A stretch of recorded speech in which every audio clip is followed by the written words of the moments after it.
About 2 months ago, I received a message from a user called Frank Mar UFO, and I've always been intending to make a video about it because it provides, the question he was asking provides just the most suitable framework for talking about the question of who or what is God. This is what Frank says. Hey Darrell, I was arguing with a Christian, and during the argument I said that God is everything and everyone because God isn't something that is separate from us. This is what they replied. A question for you. If God is everything and everyone, is God a gun? Is God Hitler? Is God a toothbrush? And if God is a synonym for the divine, as you state, and God is everything, then in trying to follow that concept out to its logical end, how is everything and everyone, including objects and people that create pain and suffering, God? And then Frank goes on to say, I am not very skilled, terrible at articulating myself. My question is, what do you say to that? Don't put yourself down. I think that was articulated very, very well. And it goes to show how different people think of the idea of God in very, very different ways.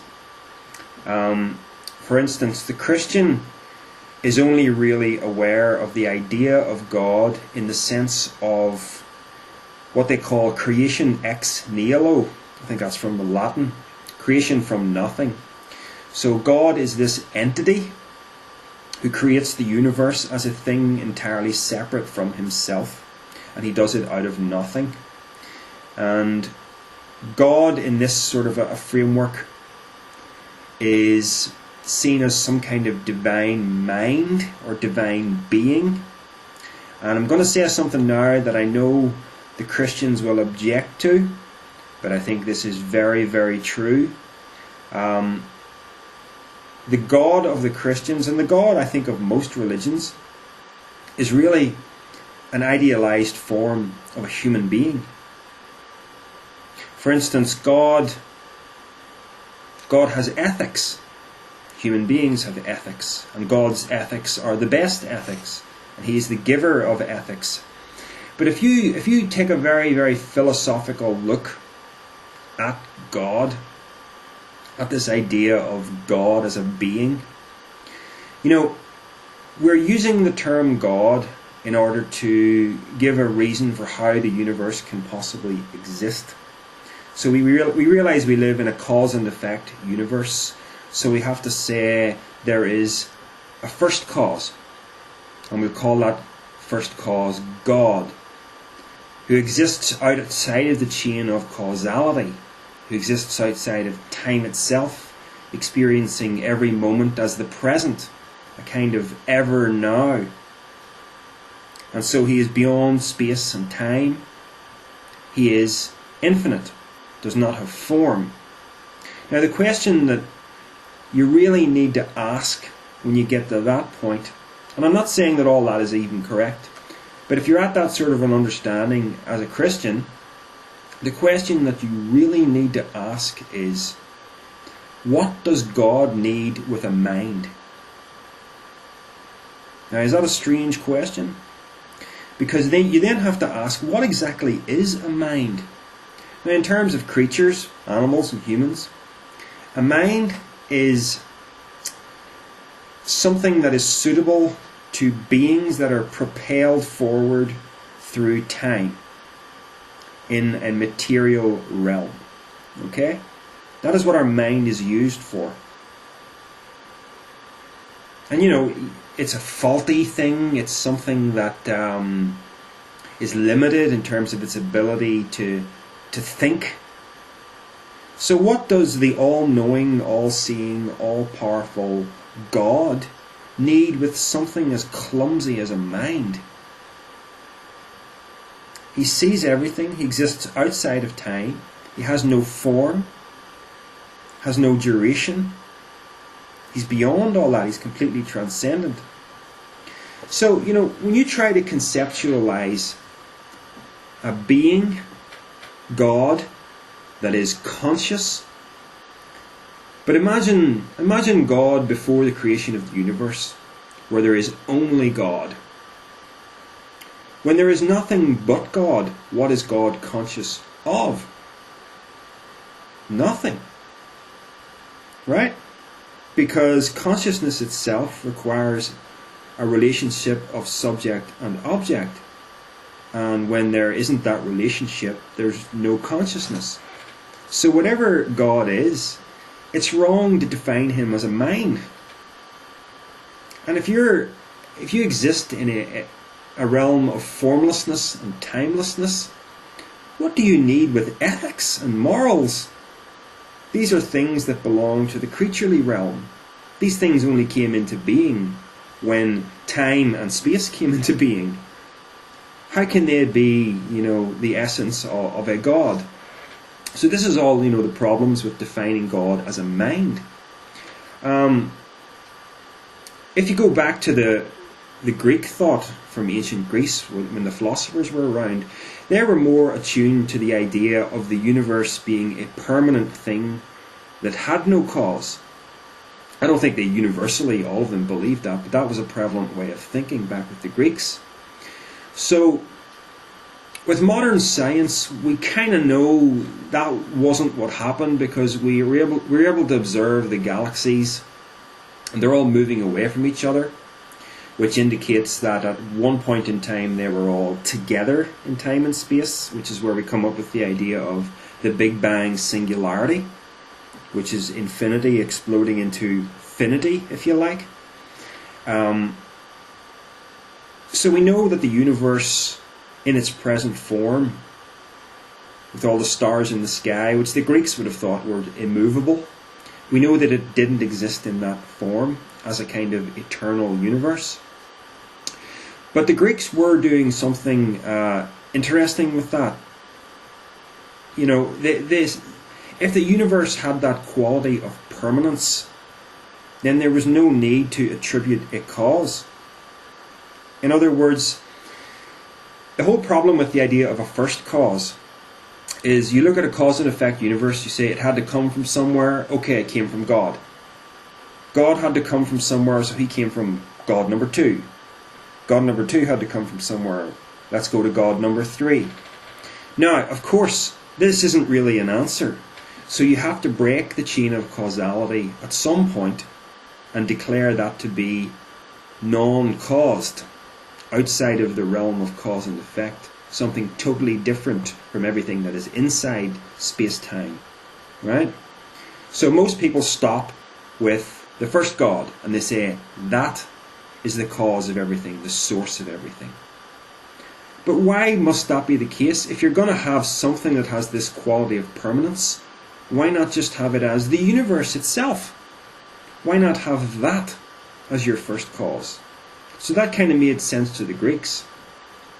Now, it still sort of makes sense to us here, because science has shed some light on this, and it's to do with the nature of energy.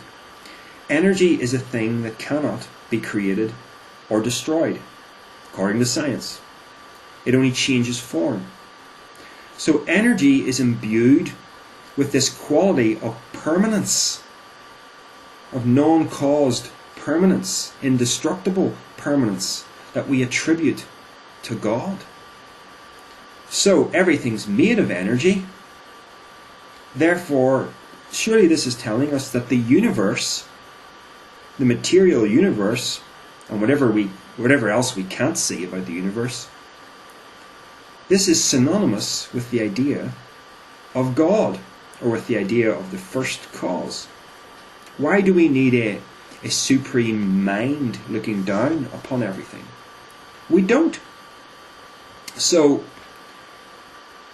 everything is like an emanation from this one thing that we can call God, we can call the source, we can call it energy, we can call it the universe. And of course you're a part of that. You came from that. Without that original energy, you have no existence.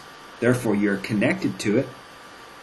So I hope I'm explaining this correctly. I hope I'm not losing people here. But That is why it makes sense to say, yes, God is a toothbrush, God is Hitler, God is a gun. Because the Christian's idea of who or what God is wrong. And what's my idea about it? Well, my idea is simply to say the whole idea of God, in fact, my preferred term for God is the infinite. Right? I used to use this term infinite consciousness in my old videos. I've now dropped the latter word on that, and I just call it the infinite now, because I've started to realize that, as I explained, consciousness, when it's taken away from the subject-object relationship and when it goes back to this oneness, it ceases to be conscious of anything. It's not consciousness. So, even though my mind, my consciousness, is an expression of the infinite is so much more. It transcends whatever consciousness is, and it transcends whatever matter is, whatever the material universe is.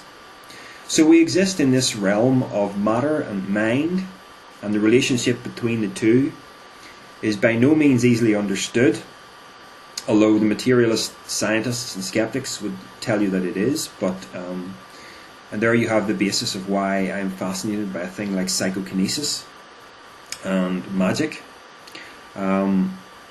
because these things provide clues to the relationship between mind and matter, and they are connected.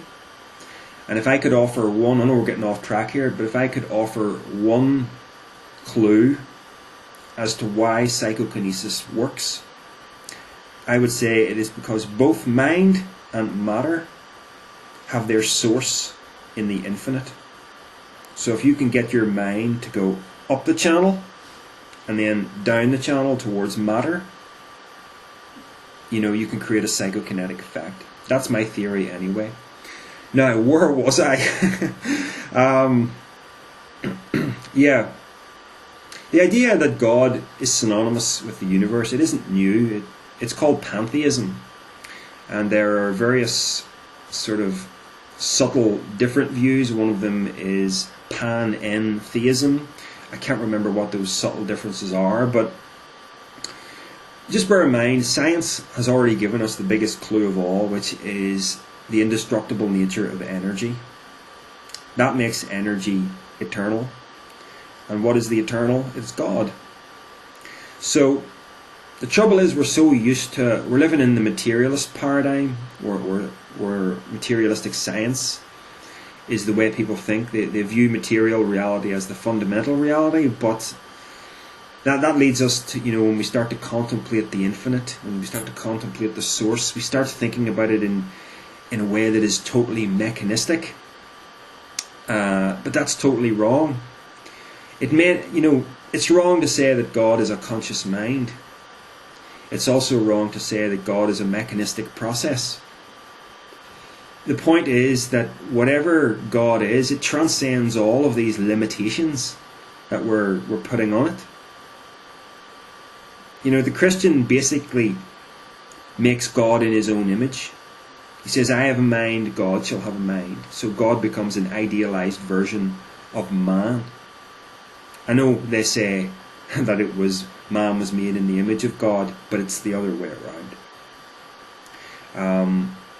So the scientist looks at the Big Bang singularity, and he's so used to looking at everything in a mechanistic way that he can only look at it in that fashion. But science has actually already taught us that when matter reaches infinity at a singularity, whether that's the Big Bang at the beginning or the Big Crunch at the end, where it all comes back together again through the force of gravity, the laws of physics break down. So you can't look infinity in the eye and make it scientific and make it mechanistic. You can't do that. Science has already taught us that. So we've got to stop. Atheists have got to stop looking at the origin of things in mechanistic terms, and religionists have got to stop looking at it in purely personal terms, where God is your friendly big brother or your father, or he's out to help you, you know. If you really want to look at the universe clearly, it's hostile.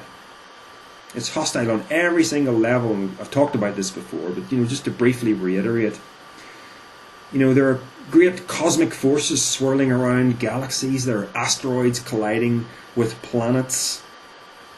There are storms here on our planet. Animals are all killing each other for energy. Humans are doing the same. Under a microscope, there are little sort of microbes engaging in warfare, destroying. Your immune system takes out things all the time. So there is a hostility inherent to dualistic existence that has to be faced.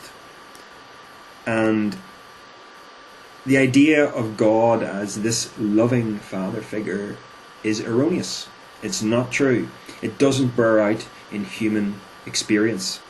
But people don't want to face that, so they believe in these ideas. So, back on track again, God is Hitler, God is a toothbrush, God is a gun, God is everything, because the way you were thinking about God, the Christian that is wrong. So, I hope that gives you some food for thought about the idea of God and what it means. I mean, the final thing that I want to say, and I think this is very profound actually, is that when you get underneath the surface of theism and atheism, they're both the same thing. Now that sounds preposterous for me to say that. But the theist is looking for the origin of everything, and he is simply personalizing it and calling it God. The atheist is looking at the origin of everything, and he is depersonalizing it and calling it the singularity.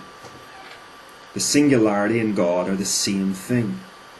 So atheists and theists are actually believing in the same thing, but they're getting it wrong because they're approaching it from different vectors. So the truth is that God is absolutely, or the infinite as I prefer, is absolutely transcendent of any way that we could possibly conceptualize it. The reason for that is, if we could say what the infinite was, if we could give it attributes and qualities, it would cease to be the infinite. It would be something within time and space. You know what I mean? And that makes my view of the infinite, of God, that makes my view far more profound than any Christian looks at God. The Christian looks at God and then he looks around and he says, this is what God says. Looks at his Bible and he has his own little pet theories and he goes, this is what God says, or this is what God thinks. That's so ridiculous, and it actually, in my mind, it lets me see that the Christian actually has far less respect for his God and belief in his God than he claims. Because if he really believed in this father figure, king, this being that he believes in, look at how the Christian walks around and just happily puts words in God's mouth with reckless abandon. If he really had to face this God that he believes in, apparently, at the end of the day, he would be quaking in his boots for all of the things that he has claimed this God says and thinks. The amount of times that I have, been in church or whatever and heard someone expounding their own little pet theories and pretending this is what God says, this is what God thinks. If they really believed in Judgment Day and they really believed in that God in the way that they claim, they would be quaking in their boots. Whereas I am willing to actually, to apply my mind to the idea of God and come to the profound realization that it, not he, that it is real. but it is utterly incomprehensible to the mind, which is trapped in time and space. It is utterly transcendent of everything that is.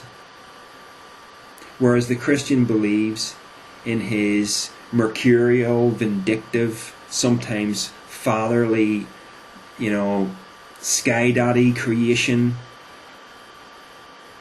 You get the difference here. So that's why I actually deliberately I haven't had this baby on for a while, and I'm dressed appropriately in black here. I kind of wanted to talk about this really sublime question, like who or what is God, while wearing a pentagram, just to mess with your head, especially if you're someone who isn't familiar with my channel or with my beliefs. Anyway, enough said about that. I've gone on long enough. So, some food for thought, I hope.